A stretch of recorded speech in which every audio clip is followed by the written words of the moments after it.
করেছিলেন। পাগলা হয়ে যায় না, পাগলা। মমতা ব্যানার্জি যখন পাগল হয়ে গেছে, দেখছে একটা যোগীজি সারা ভারতবর্ষের হিন্দুদের এক করে দিয়েছে, সেটা অনেকের হজম হচ্ছে না। এখন বলছে মৃত্যুকুম্ভ মহাকুম্ভকে, যেটা 144 বছর পর একটা পবিত্র দিন এসছে, তাকে বলা হচ্ছে কি ওটা মৃত্যুকুম্ভ। হ্যালো ফ্রেন্ড, এতক্ষণ কাকে দেখলে? এ হচ্ছে চোখ থাকতে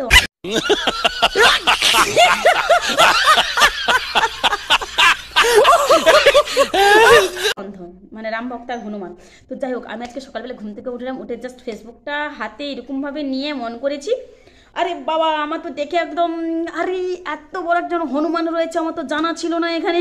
আমি তো জানতাম হয়তো তার কাটা একজনই আছে,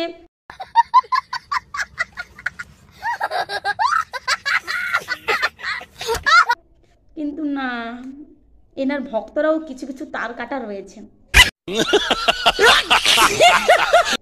যাই হোক, ইনি এতক্ষণ চেল্লাচেল্লি চেঁচামেচি করছিলেন, ঠিক আছে, কিন্তু ওনাকে দেখে না আমার একটা জিনিস খুব মায়া লাগছিল। মানে উনি যেভাবে চিৎকার করছিলেন, তো মানে যদি কিছু হয়ে যায় কে বলতে পারে, এর দায়ভারটা হয়তো আমার নেত্রীকে নিতে হতো। মানে বলা তো যায় না কখন কোন ঝড়টা আমার নেত্রীর উপরে চলে আসে। তো সেই জন্য বলছিলাম, এই যে আপনি আমার ভিডিওটা দেখছেন কিনা জানি না, যদিও দেখে থাকেন, এর পরের বার থেকে যখন সাংবাদিক বৈঠকে বা ক্যামেরার সামনে কিছু বলবেন, একটু আস্তে আস্তে বলবেন, কারণ আপনাদেরকে সুস্থ থাকতে হবে, ভালো থাকতে হবে, তাই না?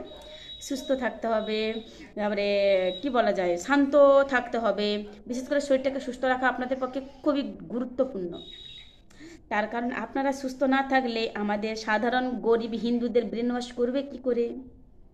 যে উদ্দেশ্যে আপনারা নেমেছেন হিন্দুদের ব্রেন ওয়াশ করার জন্য, যে হিন্দু মুসলমান একটা দাঙ্গা লাগাবই, তাই না? তারপর যে উদ্দেশ্যে নেমেছেন যে গরিব হিন্দুদের মাথায় কাঁঠাল রেখে ছড়ে খাবো কি করে, তো তার জন্য তো তোমাদেরকে সুস্থ থাকতেই হবে।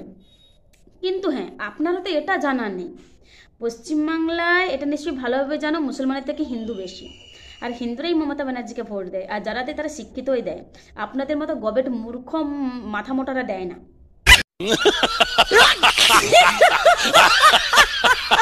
বুঝলে? কারণ হিন্দুরা জানে যে আমি ভালো রয়েছি, আমার সন্তান ভালো রয়েছে, আমরা সবাই মুসলমানের সঙ্গে মিলেমিশে রয়েছি, তাই আবার হিন্দু মুসলমান একজোট 2026-এ তৃণমূলকেই সব ভোট দেব। বুঝলে? এইসব চেল্লাচিল্লি করে লাভ নেই। আর এই যে মমতা ব্যানার্জিকে পাগল হয়ে গেছে বলছেন না, আপনি একটা রাস্তার কাকুকে জিজ্ঞেস করবেন পাগল কে হয়ে গেছে, ওনারাই বলে দেবে। আপনাদের তো চোখ নেই, মানে আপনার শুধু নেগেটিভটা দেখতে পান, পজিটিভটা দেখতে পান না। ভয় এক, আর আপনারা দেখেন আর ঠিক আছে, আপনি একটা চিৎকার করছেন। আর হ্যাঁ, হিন্দুদেরকে একটা জাগাতে হবে না, হিন্দুরা জেগেই রয়েছে, যে কটা হিন্দু জেগে রয়েছে তারা সবাই তৃণমূল, বুঝলে? যার যে কটা ঘুমিয়ে আছে সেটা হচ্ছে আপনারাই। এ কাজ করুন, একটা গান নিশ্চয়ই আপনি জানেন, সেটা হচ্ছে যদি তোর ডাক শুনে কেউ না আসে তবে একলা চলো রে। তো আপনার ডাক শুনে কোনো হিন্দু কেউ আসবে না,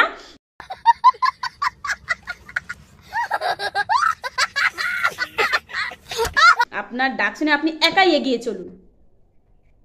আপনার ডাক শুনে যখন কেউ সাড়া দিলে আপনি এগিয়ে চলুন, দেখবেন আস্তে আস্তে ঠিক হিন্দুরা, মানে আপনার ডাকটা যদি সঠিক পথে হয় দেখবেন, তাহলে ঠিক হিন্দুরা শুরু করে আপনার পেছনে আসবে। কারণ আপনাদের সব প্ল্যানিং তো দেখেছে হিন্দুরা, ওই যে সরস্বতীর মূর্তি ভেঙে দেওয়া, জানেন সেটা আবার একজন সাধারণ মানুষ ছিল না, হিন্দু, আপনাদের পঞ্চায়েত মেম্বার ছিল, সব তো দেখেছে। এই চিৎকার করে লাভ হবে না। আর মমতা ব্যানার্জি মহাকুম্ভকে মৃত্যুকুম্ভ বলেনি, এটা নিশ্চয়ই ভালো করে দেখা উচিত। আর ভিডিওটা দেখে নাও, মমতা ব্যানার্জি একটু শাস্তি হওয়া উচিত। প্লিজ অনুরোধ আমার আপনাদের কাছে, প্লিজ ভিডিওটা দেখে যান।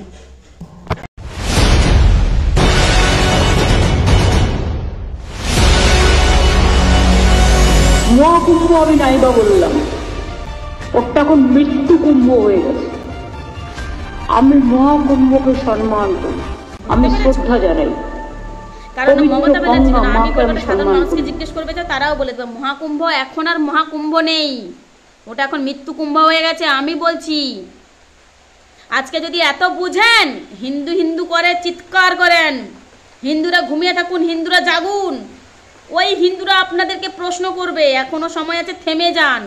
যে হিন্দুদেরকে জাগানোর জন্য আপনারা তো উত্তেজিত হচ্ছেন না, ওই হিন্দুরা আপনাদেরকে বলবে মহাকুম্ভে যে মানুষগুলো মারা গেছে তারা সবাই হিন্দু ছিল, দেখলাম না তো? সেই হিন্দুদের আপনাদেরকে একটা প্রতিবাদ করতে, পশ্চিমবাংলায় আমরা ভালো রয়েছি, সুস্থ রয়েছি, এটা ওরাই বলবে। তাই সময় রয়েছে, আপনারা চুপে যান। বুঝতে পেরেছেন কি বলেছি? ওই যে আপনি কি বললেন না, যোগী নাকি একাই জাগিয়ে তুলেছে সারা ভারতবর্ষের সমস্ত হিন্দুদেরকে। বলি যোগীর রাজ্যে শুধু হিন্দুরাই রয়েছে, কোনো মুসলমান নেই তো? তার মানে আপনারা কি বোঝাতে চাইছেন? মানে পশ্চিমবাংলার জন্য ভারতরা হিন্দু রাষ্ট্র হিসেবে ঘোষিত হতে পারছে না, পশ্চিমবাংলার জন্য এইটা আটকে রয়েছে। তাহলে দেশের অন্যান্য রাজ্যগুলো থেকে আপনারা যে উদ্দেশ্যে নেমেছেন ওই উদ্দেশ্যে সফল করুন, তারপর পশ্চিমবাংলার কথা ভাববেন। যাই হোক, ভালো থাকবেন, সুস্থ থাকবেন, আর হ্যাঁ, ক্যামেরার সামনে একটু আস্তে আস্তে বলবেন আপনাদের।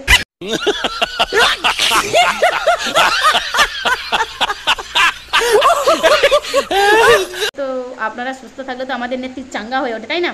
চলো টাটা।